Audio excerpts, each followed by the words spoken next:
Del segundo libro de las Crónicas.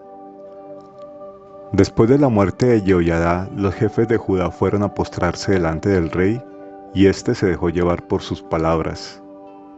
Entonces abandonaron la casa del Señor, el Dios de sus padres, y rindieron culto a los postes sagrados y a los ídolos.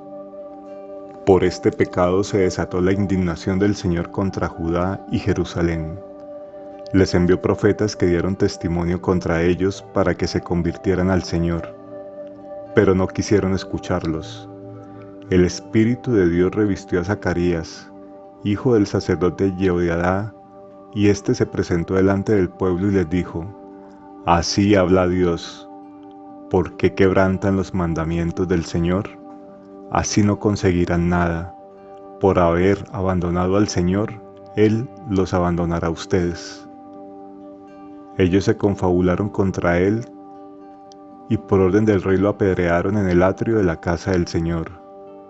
El rey Joás no se acordó de la fidelidad que le había profesado Jehoiada, padre de Zacarías, e hizo matar a su hijo, el cual exclamó al morir: Que el Señor vea esto y les pida cuenta. Al comenzar el año, el ejército de los arameos subió a combatir contra Joás. Invadieron Judá y Jerusalén, ejecutaron a todos los jefes que había en el pueblo y enviaron el botín al rey de Damasco. Aunque el ejército de Aram había venido con pocos hombres, el Señor entregó en sus manos a un ejército mucho más numeroso, por haberlo abandonado a él, el Dios de sus padres. De esta manera, los arameos hicieron justicia con Joás, y cuando se fueron, lo dejaron gravemente enfermo. Sus servidores tramaron una conspiración contra él para vengar la sangre del hijo del sacerdote Jehoiada, y lo mataron cuando estaba en su lecho. Así murió, y fue sepultado en la ciudad de David, pero no en el sepulcro de los reyes. Palabra de Dios. Le mantendré eternamente mi favor.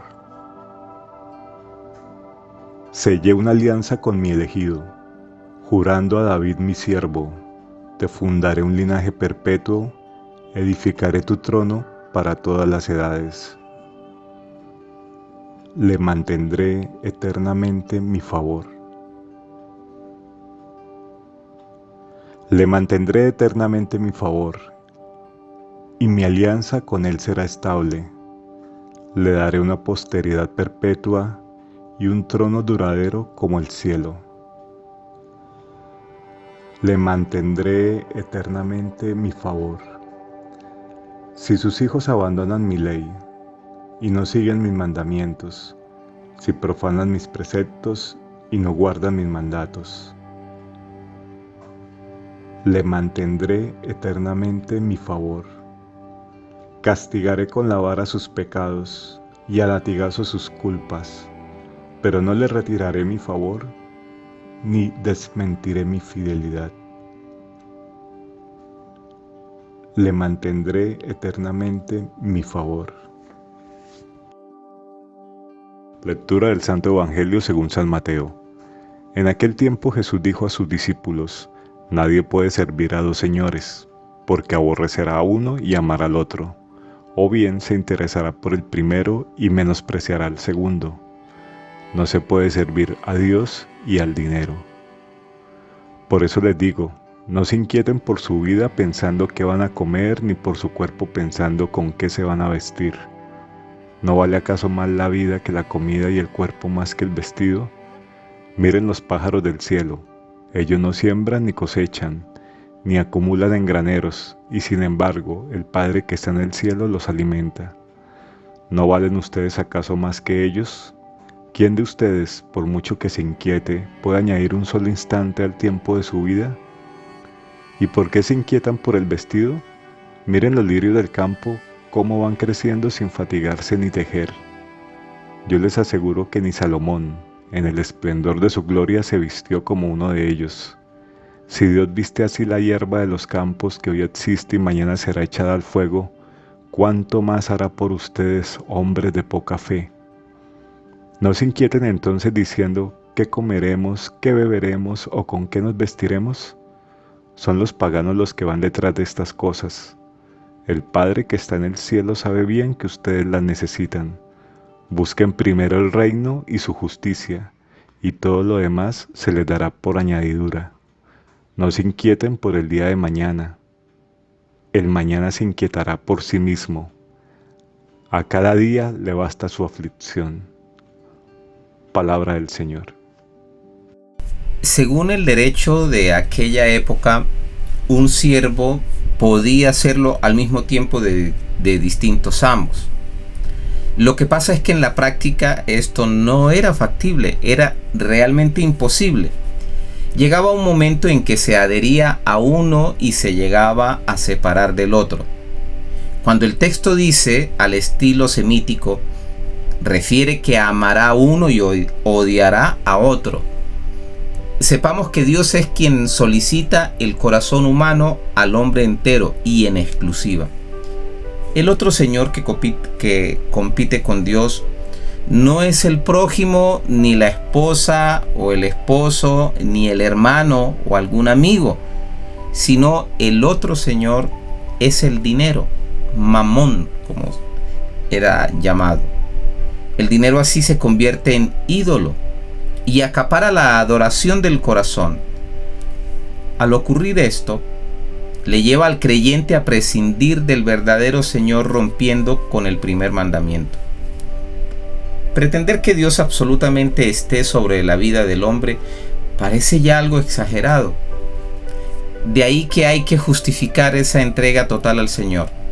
Lo que se hace a través del texto es utilizando una serie de imágenes tomadas de la vida de la naturaleza para que el hombre ponga toda su confianza en Dios. Lo que se debería descartar de la vida es la preocupación, angustia que lleva a no fructificar conforme a la voluntad divina. Este tema se repite varias veces en esta sección, condenando en cuanto que no hace posible que se le busque a Dios.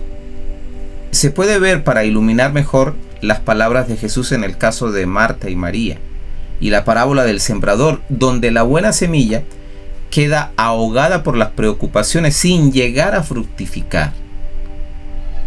Le tenemos por ejemplo a las aves, que ni siembran ni cosechan, pero igual subsisten sin problema alguno, y nadie puede prolongar los días de su vida. En este caso, si tal vez se justifique la preocupación, angustia, para poder prolongar la vida, pero si no sirve ni para eso, no tiene ningún sentido estar angustiados o ansiosos por los bienes que valen menos que la posibilidad de prolongar la vida. También le tenemos a los lirios y a las hierbas del campo. Pues si la providencia se extiende a algo incluso efímero y pasajero, ¿cuánto más se preocupará y ocupará por la vida del ser humano? Pero lo más importante es que se pueda buscar en primer lugar y por encima de todo el reino de Dios y la justicia. Lo que sí debería priorizar el ser humano es no salirse del reino señorío de Dios, no alejarse de él, no perderle como Señor, no dejar de ser su servidor. Eso lo decimos en el Padre Nuestro y se expresa con las bienaventuranzas. Ocuparse para no salirse de su justicia, de su actividad salvífica, hará posible que el hombre entre a la vida verdadera y definitiva, la vida eterna. Las otras cosas, las demás cosas, vendrán por añadidura.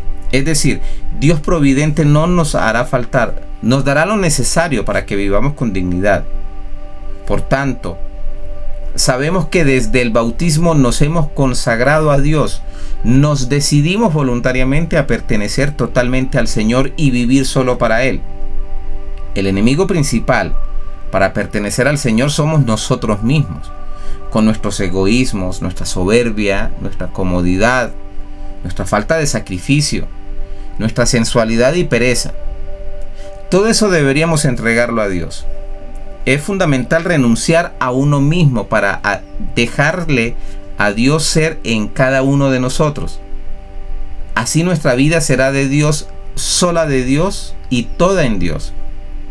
Pero atención, no se puede servir a Dios y a las riquezas, mamón en hebreo, mamona en arameo. Recordamos que en la literatura rabínica estas riquezas se refieren no solo al dinero, sino a todos los bienes materiales en general. Cuando dice servir a las riquezas, significa hacerse esclavo de ellas. Es decir, servir a los bienes y comodidades materiales. Es permitir que ellos nos quiten del servicio de Dios, en vez de que nos sirvan de medio para practicar la justicia, la caridad y el desprendimiento. Desde el lenguaje bíblico, justicia refiere a todas aquellas obras que en sí son justas, que hacen que nuestra vida sea justa con la justicia evangélica. Justa a los ojos de Dios quiere decir que pueda escudriñar el fondo del corazón. Si se vive justamente, santamente, se podrá instaurar el reino de Dios en el mundo. Si el reino de Dios es de justicia, verdad, amor y paz, nuestras obras y esfuerzos, preocupaciones y tiempo deben orientarse a eliminar cuanto pueda oponerse o impedir en la humanidad, en la comunidad, la justicia, la verdad, el amor y la paz. Y confiar plenamente en la providencia divina, pues valemos mucho más que las cosas y los animales, de los que el Señor se preocupa. Pero entonces concluimos que de nosotros se preocupará y ocupará mucho más que ellos. Oremos. Perdón, Señor, porque muchas veces estamos divididos queriendo servirte a ti y también a los valores de este mundo, terminando siempre por priorizar los bienes o riquezas de este mundo que terminan y desaparecen. Ayúdanos a servirte solo y todo a ti, único Dios verdadero, y confiar en que eres un Dios providente que como Padre dará a tus hijos lo que más necesitan y les conviene. Gracias por enseñarnos a buscar primero el reino de Dios y su justicia, respondiendo conforme a tu voluntad, incluso en las cosas más pequeñas de la vida. Amén. Misionando con amor, un paso al día, un camino de fe.